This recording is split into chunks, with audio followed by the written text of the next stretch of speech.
an average motorcycle rider, skill-wise? You'd probably be surprised with the answer.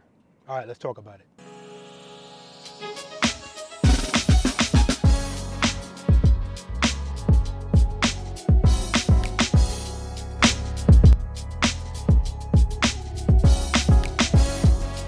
Keep it loaded, keep it loaded, keep it loaded, keep it loaded.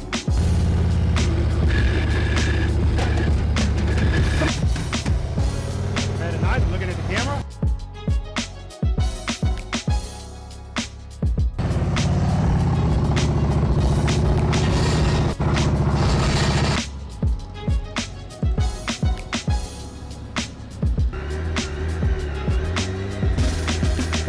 Very nice, good, good, good.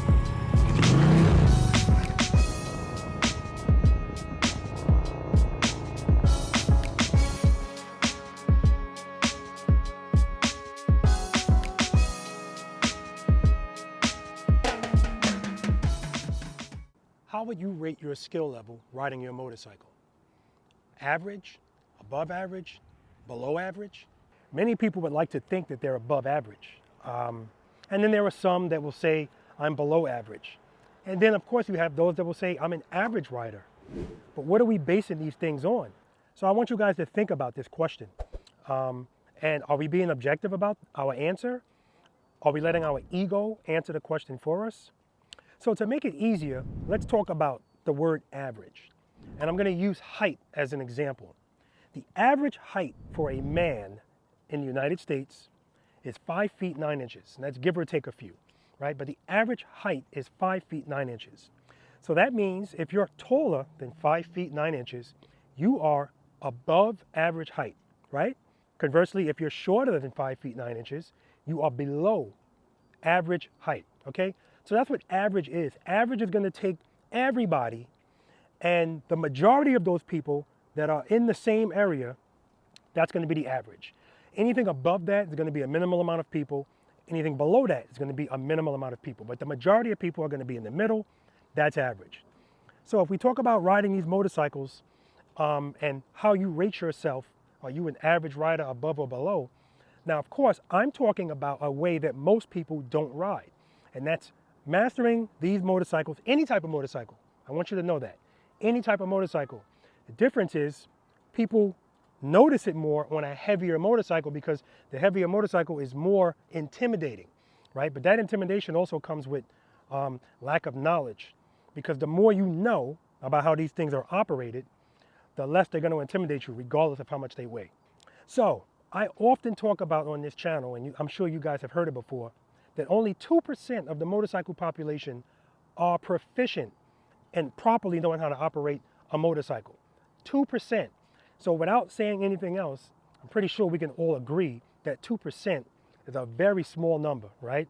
So if it's a very small number, can't be average. So we're going to say the people that really know how to do this, they're an above average rider, period. Now we got to deal with below average and average. Which category do you fall in? Now, if you're familiar with this channel, you already know this, but for those that aren't, the goal of this channel was never to make anybody feel bad, to put anybody down, but we're all adults. We live in reality here in Preloader Nation. We're all about helping each other out and picking each other up, and it's an each one teach one environment. But if you are below average as a motorcycle rider, yeah, I'm going to tell you you're below average as a motorcycle rider. But this is not about being below average. Let's talk about average. Remember, we said when something is the majority, that's probably going to be the average, right? So if the majority of motorcycle riders don't really know how to operate a motorcycle properly, that's the average, right? Where the below average is, oh my gosh, it would have to be somebody extremely, like first time on a motorcycle. We'll say they're below average because they really don't know anything, right? But there are people that have been riding a motorcycle for 5 decades. And if you tell them to slow down and make a U-turn, if they were average, now they are below average. So that's what I focus on. Now, learning how to do other things while you're riding, emergency braking, looking through turns, knowing how to scan the road and anticipate, all of that stuff is extremely important. But it's also important to know that when you're doing all of those things, you're riding at speed, which takes very little skill from you. When we slow down on these motorcycles, That is all on us. 10 miles per hour or less, it's all on us regarding keeping these motorcycles upright. And the way we get over that fear and intimidation is we have to get comfortable riding in the friction zone. And again, it's not just about practicing it. We need to understand what we're practicing. We need to understand how these machines work, what keeps them up at slow speeds. And I say this all the time. I'm never going to get sick of saying it. Sufficient power to the rear wheel. That's what's going to keep this motorcycle up at slow speeds. That's what it's designed to do. That's what it always wants to do. It wants to stand up and go straight with power to the rear wheel. But we don't need a lot of power because we're riding in slow speed ranges. Speed is not the answer when you feel, oh crap. The friction zone is. Sufficient power to the rear wheel, guys. I'm going to make you a guarantee here. If you provide sufficient power to the rear wheel, this motorcycle will not fall. I'm guaranteeing that. Guaranteeing it. All right? So, yeah, I'm talking about averages and asking you to kind of rate where you are, but it's not about somebody being better than anybody else and somebody feeling less than somebody else. That's not what this is about. And if that's what you're feeling, the good news is all you have to do is practice this stuff. And wherever you were, you'll leave there and you'll elevate, right? But this is about safety, guys. Forget about all the other crap, being cool and all this other stuff. It's about safety. The beauty of this is it's going to keep giving you gifts, right? It's the gift that keeps on giving. What I'm referring to is once you get familiar and comfortable riding one of these machines in the friction zone at slow speeds, yeah, it's going to look cool. I'm not going to lie there because only 2% of the people know how to do it. So of course it's going to turn heads. It's going to look cool. But it's going to make you enjoy riding one of these things way more than you ever enjoyed it before. Because listen, knowing how to ride fast, again, the bike's doing the work. That's fun. It's enjoyable. It feels good to have the wind in your face. But it sucks if every time you slow down, now you get that feeling of, oh crap, oh crap, oh crap, because you don't really know what you're doing. So that's one thing. The second thing is it's going to make you a better rider, fast and slow, because these skills carry on to when you're going faster as well. And when something comes up, when a situation arises, you're not going to panic. You're not going to have to think twice about it because of all of your practice. It's going to be part of your muscle memory. Yet another advantage to practicing, getting familiar with your motorcycle. So if you can make a U-turn on your motorcycle in 18 feet, are you an average rider or are you an above average rider? Based on the numbers I gave you, you're an above average rider. Now, I will tell you this. It's extreme. 18 feet or less on a motorcycle, or these kind of motorcycles, it's extreme, right? It's not necessary. That's my point. And this is not the goal. Well, it's some people's goal, but it's not the goal. For me, 24 feet, that's the goal. Are you an above average rider if you can make a U-turn in 24 feet? I'm going to say yes, you are, because again, I have to think about the numbers and how many motorcycle riders can't do that. Again, 24 feet, I'm talking about now a cruising style motorcycle, right? A smaller motorcycle, of course, that's going to be easier, but you'd be surprised how many people still probably couldn't do it. So the funny thing about this, guys, is if we talk about another country, countries where knowing how to properly operate a motorcycle is a priority. Like you're not getting a license unless you can do the things that I'm talking about. Now, in a country like that, average is going to be people that can make 24-foot U-turns and right and left turns from a stop and not even have to think twice about it, not putting their feet out. That's going to be average because the majority of people in that region know how to do it. Unfortunately here, that's not the case, and that's what I'm trying to put a dent in. I want to put a dent in that number.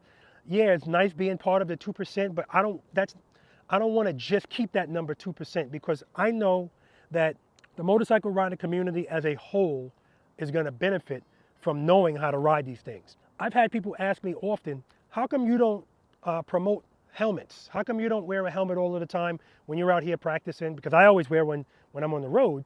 But when I'm out here practicing, a lot of times I don't, and I don't force anybody else to do it. And I answer them the same way all the time. We're all adults, and at the end of the day, we're going to do what we want to do. And we all know what's best for us. We all know all the gear all the time is the best way to go. If we happen to fall on the bike, it's going to give us the best protection that we could ask for. But we choose otherwise. And if you choose not to wear a helmet, that only affects you. But if you don't know how to ride one of these things, and you're riding in the vicinity of me, you can affect me and anybody else around you because you don't know what you're doing. That's why this is more important to me. The helmet thing, it's important, yes it is, but I'm not gonna preach that because I know, please, there's states where people don't even require you wear a helmet, and so people don't, riding down the highway, no helmet.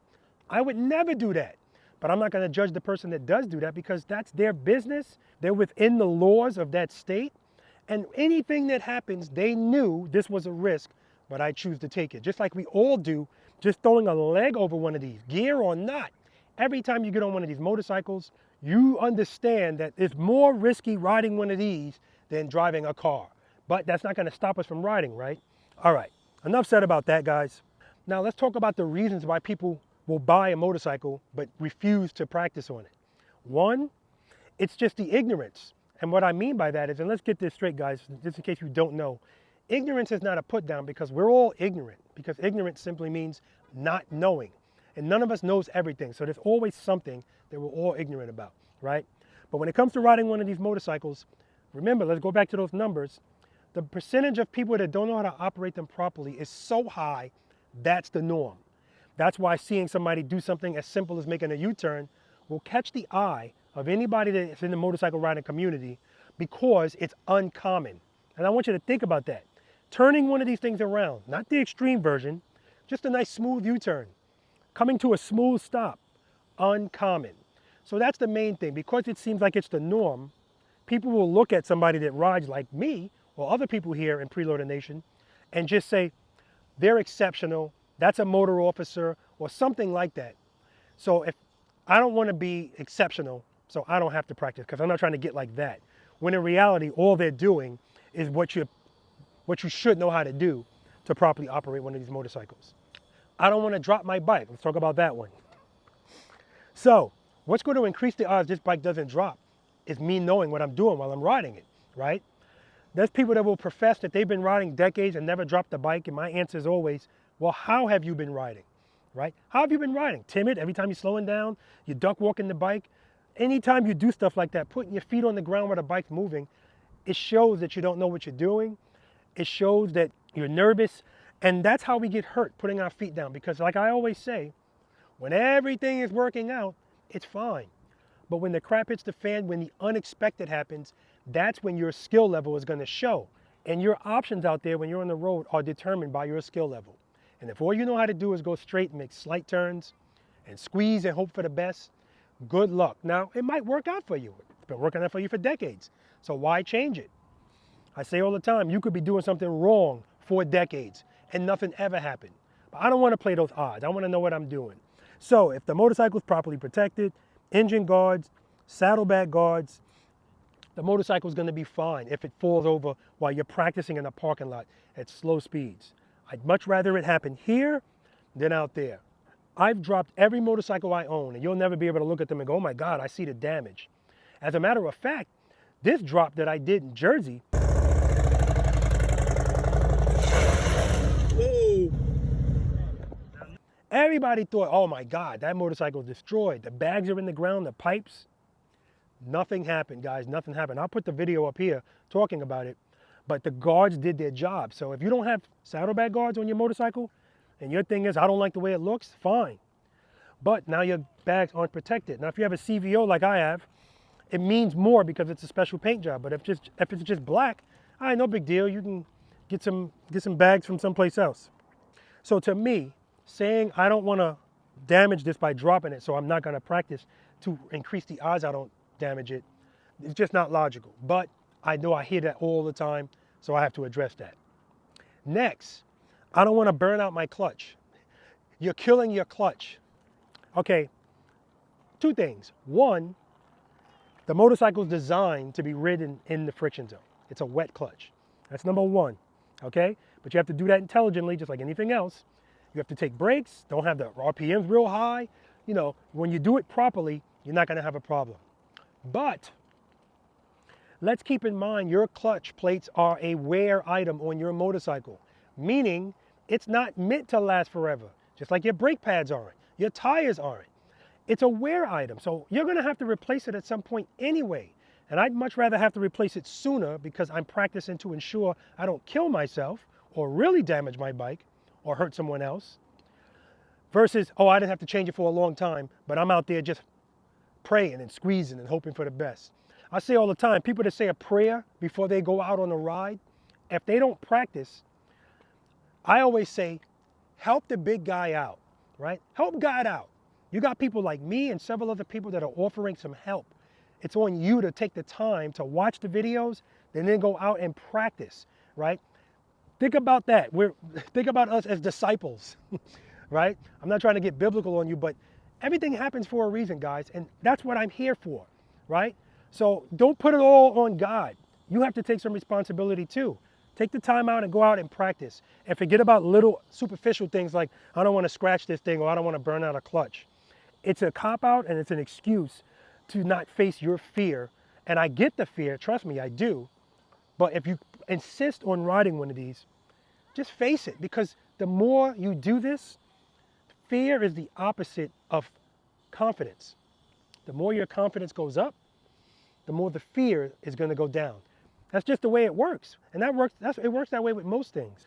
And then the thing I hear all the time, as a matter of fact, I say it at the end of almost all of my videos. People that say, I just don't have time to practice. What do I say at the end of all of my videos? And I'm going to say it at the end of this video too. If you have time to ride your motorcycle, you have time to practice on it.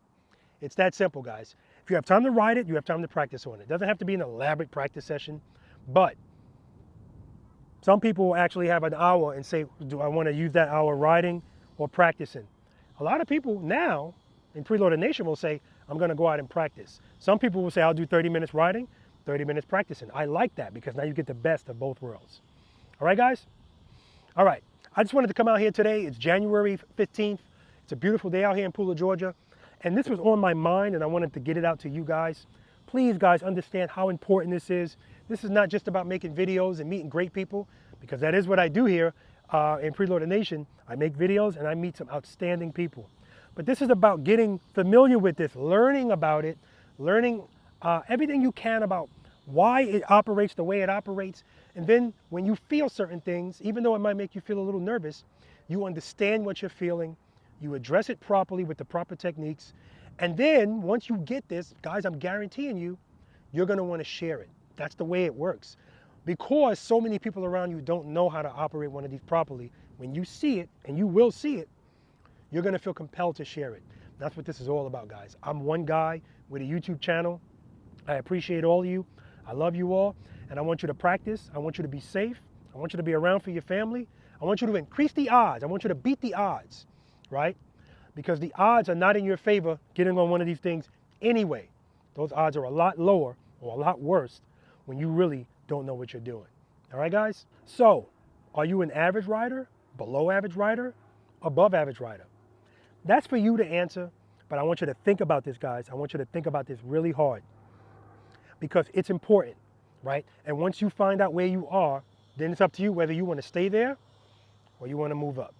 If you're an average rider in this country, my suggestion is I want you to move up.